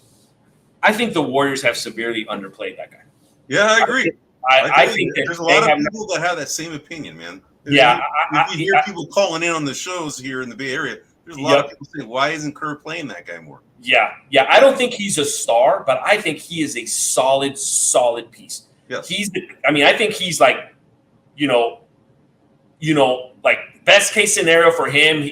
He's like the last man on a championship starting team. I mean, that's best case. I think that might be too much, but normal scenario, I think he's the 7th, 8th guy off the bench. Yeah. Like on a really, really good team. Yeah. And so in terms of, you need a wing defender, you need a guy who isn't going to cause any ruffles. He knows his role, is going to do what he's got to do. And, he's got a decent 3-point shot. When he gets hot, he's got a little bit of Vinnie Johnson in him, a little microwave going. When he gets warm, he goes really well. So those were the two pieces that I kind of thought that were, pieces that the Raptors could look at in terms of trade targets. Okay. All right. Moving back up here, in terms of their picks. So the Raptors have 2 picks. They have the 19th pick in the first round, and they have the 31st pick, which is the first pick of the second round. So a couple of players that I have here is for the 19th pick, I have Jacoby Walter out of Baylor. He is a shooting guard, small forward combo, 6'5", 185 pounds. He's a freshman, 19 years old. People have been comparing him to KCP, Caldavius Caldwell-Pope. Contavious Caldwell-Pope. Yep. And he's good at catch and shooting, physical, line drive, kind of straight to the hoop kind of type of guy. So I think that'd be a pretty decent pickup. The other one is, and I'm going to probably butcher his name here, is Yves Missy out of Baylor, center. 7-footer, 235 pounds, also a freshman from Cameroon. He has a pro comparison of Mark Williams. He has physical tools. He has athleticisms. That these things are translatable to the NBA, but a little bit of a project. But that's out of the lottery, so kind of a player that they could look at. Moving down here to the 31st pick, which is the first pick of the second round. Bobby Klintman from Cairns Taipans, small forward, power forward, 6'8", 215 pounds, 21 years old, Swedish. Pro comparison to DeAndre Hunter. Go ahead. No, that's it. Uh-huh. You were good. He's very versatile. That's kind of his thing. And then Kyle Filipowski out of Duke. Yeah. Duke. Yep. Power forward, center, 7-footer, sophomore, 20 years old. Compared to Moritz Wagner, the other Wagner brother, I believe. For Orlando. Yes. Yes. So those are a couple of guys that they could look at from the first pick of the second round.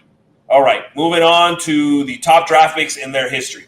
So a couple of guys that I had here, and this may be a little bit of controversy because I said I put a lot of weight into championships. And so the first one I think is a no-brainer, which is DeMar DeRozan. We already talked about. So DeMar DeRozan, I think, to me, is a no-brainer. He was the 9th pick in the 2009 draft. He's a 6-time NBA All-Star, 2-time All-NBA. Yep, out of USC, correct. So he's been a very good player. I know he's moved around a little bit in the last couple of years over to San Antonio, then now in Chicago, but very good player. Kind of broke my heart when they traded him, and then they ended up winning the finals without him. I thought that was a little bit of bittersweet. Yeah. So before I do that, I already jumped to DeMar DeRozan, but a couple of notables here were Chris Bosh and Tracy McGrady. Two highly athletic, well-known players, in particular Tracy McGrady. I mean, I think everyone knows him. You're overrated guys. He is one of my overrated guys, and the reason being, and so the other guy that I took because he won a championship was Pascal Siakam. So that was the other. That was a great pick, actually. Pascal Siakam is a great sneaky pick, man. He's good, and he's a value pick. I mean, he's the 27th pick in the 2016 draft. Yeah, that's great value. Yeah, I mean, people are going to go, "Are you crazy?" But to me, they won a championship.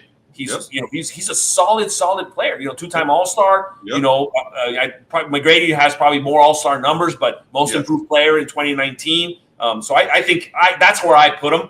I'm interested in the comments if Raptor fans are out there going, "No, you're crazy." I felt like some would think, we're going to lean towards Tracy McGrady or even Chris Bosh. Although Chris Bosh, with his condition, his career was cut short. So I think that he never kind of reached the total that he could have, even though he's got a finals.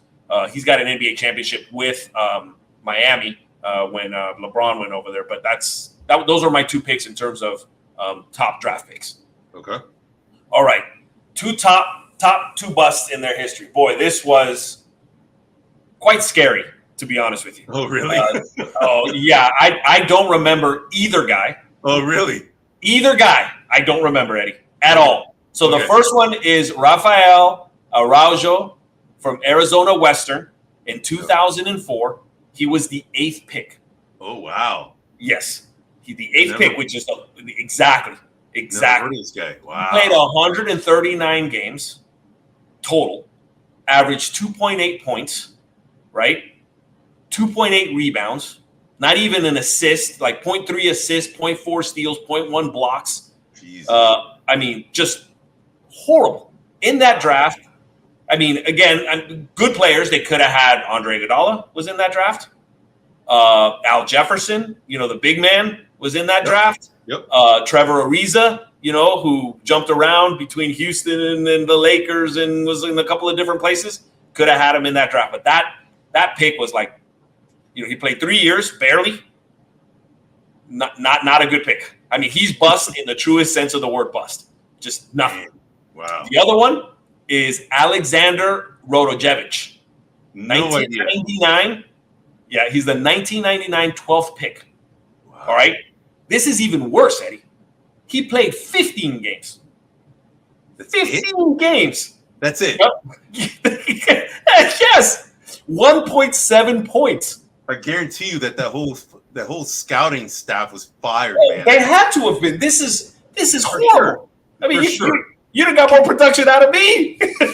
Exactly. Me too, man.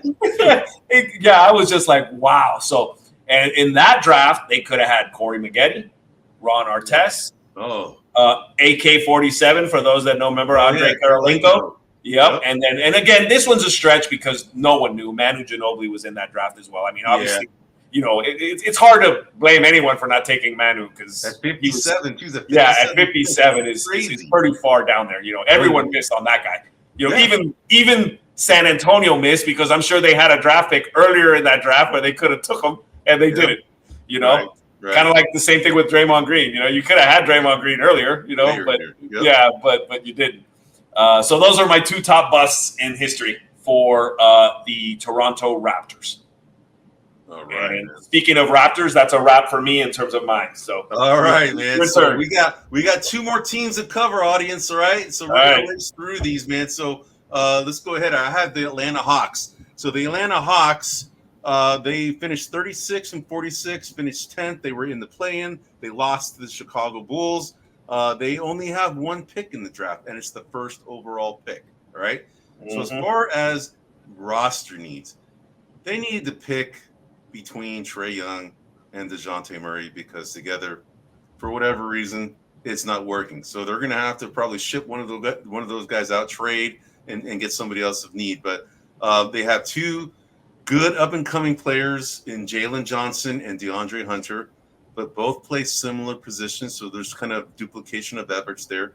They also have a good young center in Okongwu. Okay, so I think they need to deal Clint Capella to give this kid more playing time, in my opinion. And Clint Capella would, he's still a good player. I just think that he needs to go to a different team and maybe help a team win while these guys are still kind of rebuilding. But what they really need, in looking at the roster, is just they have a bunch of no-name rotational pieces, man. They just need more veteran depth. That's it, man. Because they have some decent talent, right? So they have like I said earlier, I think they have Jalen Johnson and DeAndre Hunter. Those two guys they can probably try and build around, right? Yeah. So as far as trade targets, these are the ones that I'm considering. Okay, we've already mentioned Alec Burks. Okay, Alex Burks is a good rotational piece. He'd help him out. Instant offense. We have Malik Monk of the Sacramento Kings. Yes, he's another one. Malik Monk would be a good off the bench scorer for this team as well. We also talked about DeMar DeRozan many times.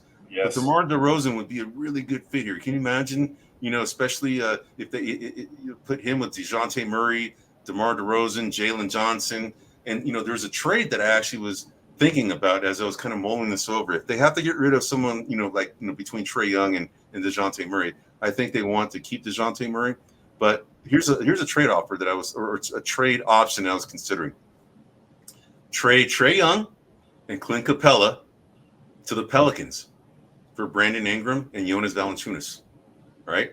So then what you would have is DeJounte Murray, DeMar DeRozan, Brandon Ingram, Jalen Johnson, and Jonas Valanciunas. That's a pretty good squad. It's a pretty good squad, man, right?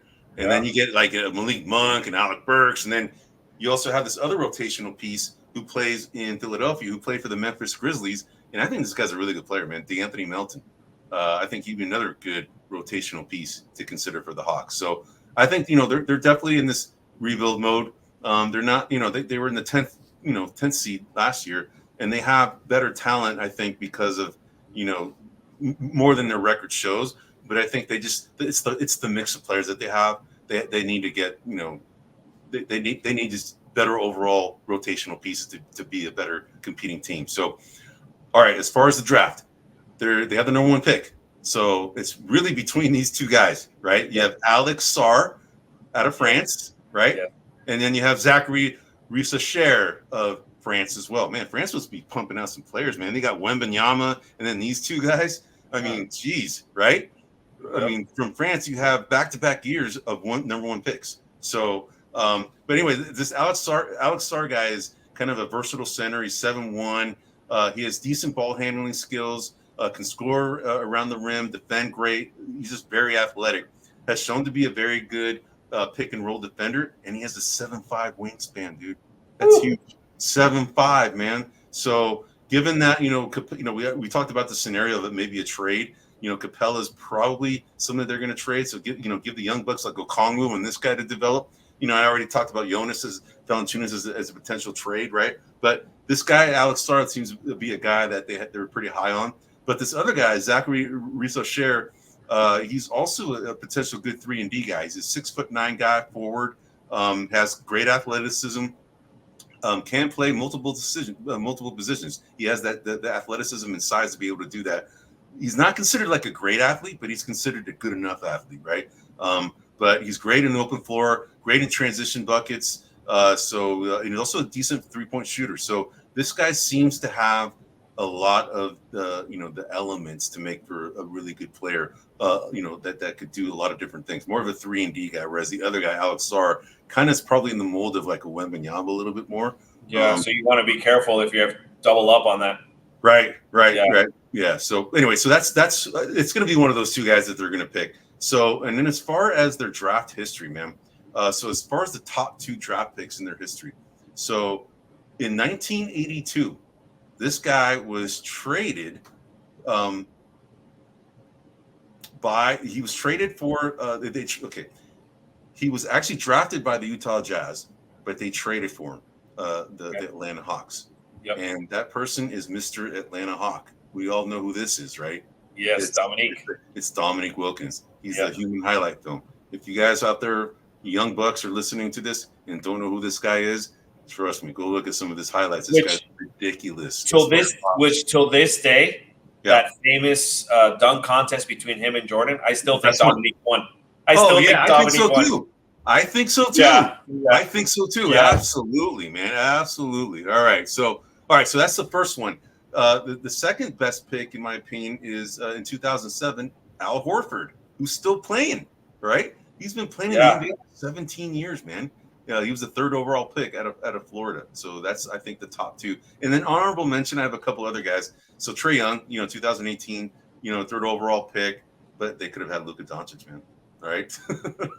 Didn't they? They did, but they traded him. Yeah. to get Trae Young. So that's what I'm saying. It's like, okay, that was a good pick, but they could have Luka, right? And then it should have been Trade Young. Yeah, Trade Young, right? Trade Young, yeah. So, but the last guy, as far as honorable mention, is Hall of Famer Skywalker David Thompson out of NC State. Oh, yes, the first overall pick. But check this out, man. The Atlanta Hawks have been kind of like a floundering organization. They were for years a floundering organization, and the reason why they didn't sign David Thompson is because they didn't have enough cash to sign him, man.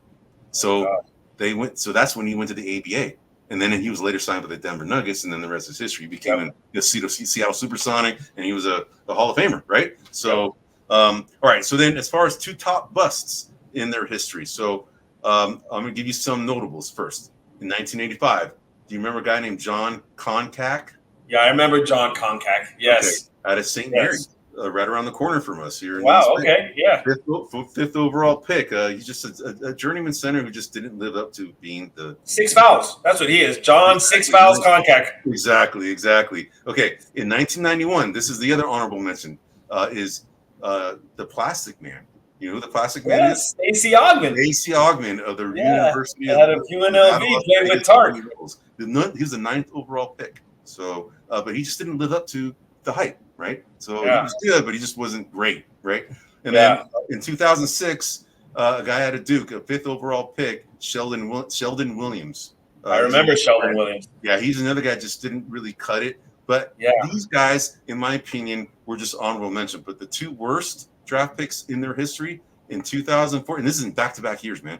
In 2004, out of Stanford with the 6th overall pick, they had Josh Childress. That's who they picked. Josh Childress. Remember that guy? I remember him, yes. So had the big fro. Yes. I remember him, yeah. So the guys, I mean, a lot of these drafts, they just didn't have much talent, but the guys that they could have had were Andre Iguodala, right? And then, he's a future Hall of Famer. and then you had Al Jefferson. You already mentioned him as well, and then Chris Humphries, who was the second to be bitten by the Kardashians. The Kardashian, yeah, he's a Kardashian fan. Yeah, he's in the Hall of Fame of the Kardashians, man. Hopefully he's getting alimony. Yeah. No. Okay, and the second guy is Marvin Williams. Marvin Williams out of North Carolina. He was the second. I remember Marvin Williams. But you know who they could have had? They could have had Darren Williams. They could have had Chris Paul. They could have had Andrew Bynum. They could have had David Lee.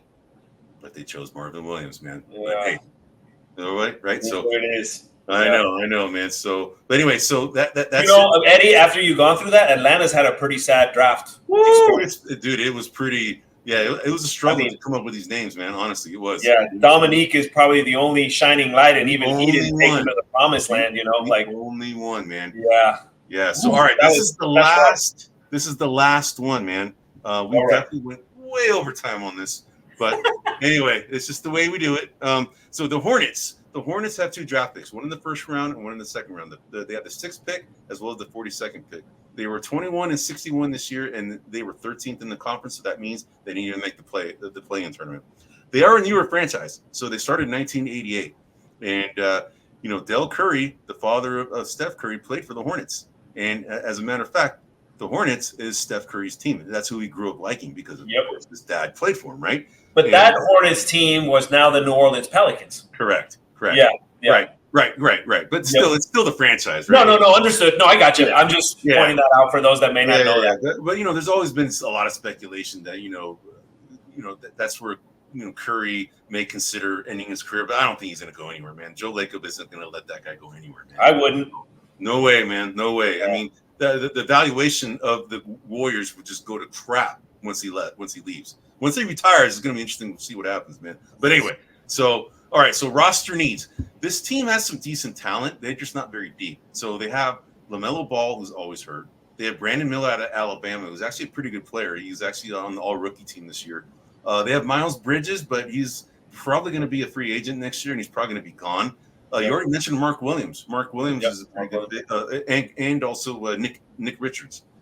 These guys. So they have 2 bigs that are very similar. They also have Grant Williams. Remember the former Boston Celtic, the one that Draymond Green is saying that he's a big baby, big problem, trying to be the big tough guy. Anyway, but he's a good defensive player. So they have decent pieces, right? But they just need more veteran depth. There's a lot of these teams that just need more veteran depth, right? But they also need a better point guard, a better backup point guard, because right now their backup point guards are this guy named Micic. His last name is Micic, and then Trey Mann. Okay, it's like you need more, right? So, and you also see they're very offensive oriented, so you need to have more defensive oriented guys. So, I think that's what that was kind of my mindset in picking these trade targets, right? So, first guy to meet that backup point guard is Tyus Jones of the Washington Wizards. He'd be a great backup point guard for this team, especially because LaMelo Ball's injury history. They need a decent back. All the balls get hurt all the time. I think it's their shoes, man. Their shoes are just, I don't know what it is, man. It might be their shoes that they wear, the big baller brand thing, right? Who knows, man? But is it the shoes? Oh, I don't know, man. It could I'm doing my very sad Mars Blackman imitation. If you remember, yo, money. Is it the shoes? Yeah. Is it the shoes? Anyway. All right, so then we got another guy that I think would be fit in this mold as far as the defensive minded. Okay, I already talked about the backup point guard. Now some more of the defensive minded guys. So Klay Thompson, all right. But the thing is, Klay Thompson wouldn't go to this team because Klay Thompson wants to win. So he probably wouldn't sign with them, but he'd be a good fit for them to meet this need. These guys are about 5 years away, honestly, man. They're nowhere close to being anywhere in contention, right? Lou Dort from the Oklahoma City Thunder. He would be a good fit for these guys because he's a defensive-minded shooting guard. But Oklahoma City's pretty deep.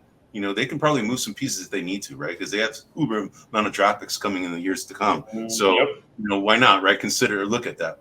And the other thing that I would look at is maybe kind of a trade. Either pick Nick Richards or Mark Williams because they're duplicates, right? And then you kind of trade them along with a Grant Williams. And, you kind of put that together to try and get maybe someone like a Mikal Bridges. And Mikal Bridges from, the Brooklyn Nets. So that's kind of a trade thought, right, that I thought.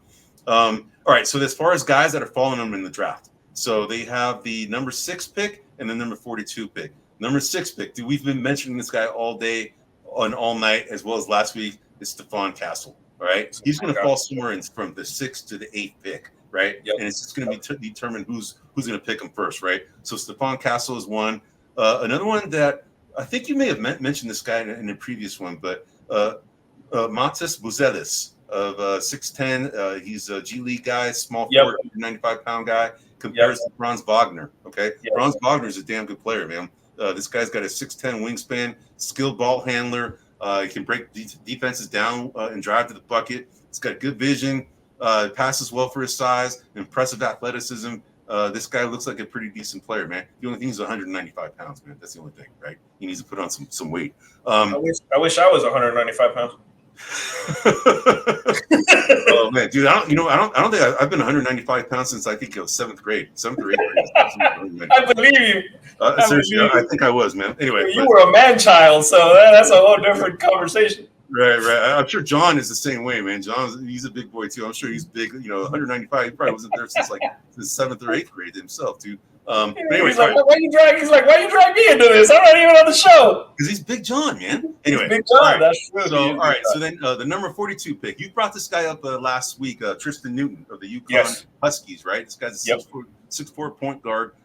Very good defender. Very good rebounder. He's just kind of like a jack of all trades, master of none.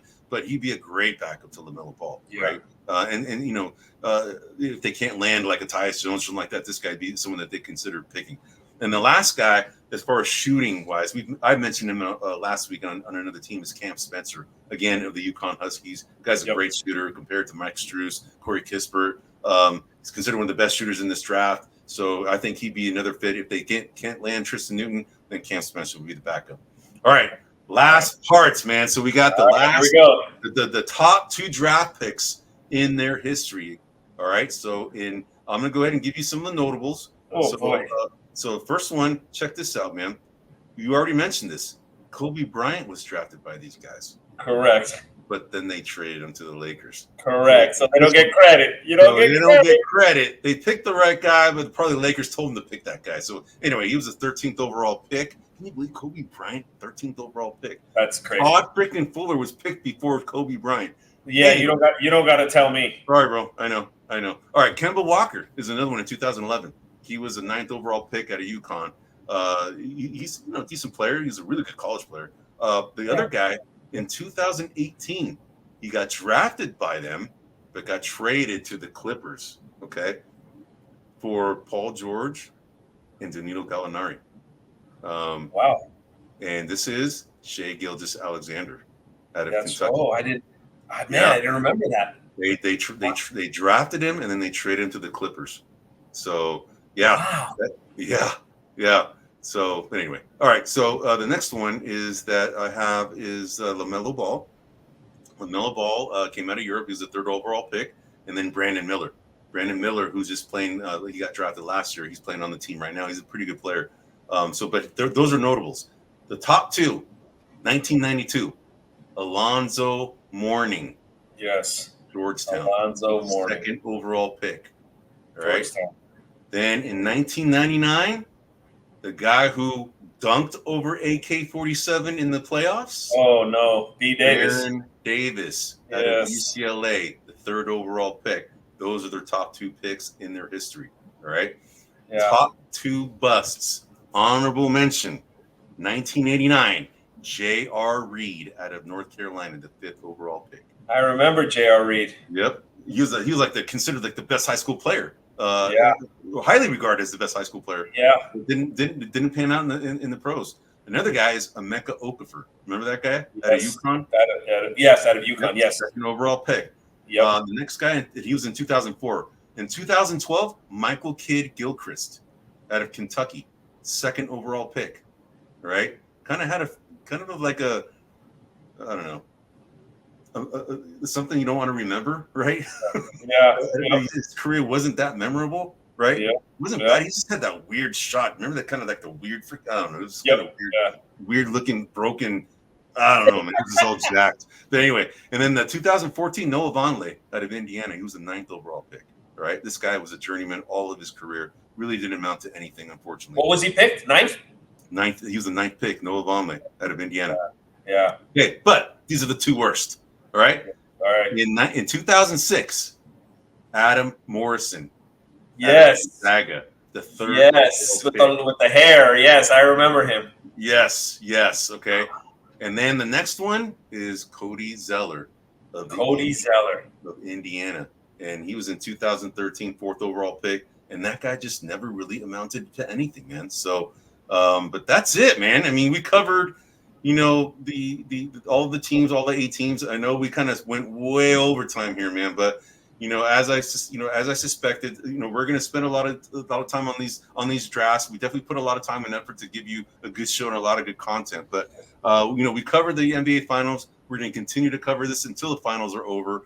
Next week, we're going to go ahead and continue this draft preview. We're going to continue with another 8 teams, and then the following week we'll finish it off with the final 6. But then we'll go ahead and try and cut this down, because I know we're kind of going a little bit over time. We don't want to lose your guys' attention, but we appreciate you guys listening to the show. So anyway, so the final words here.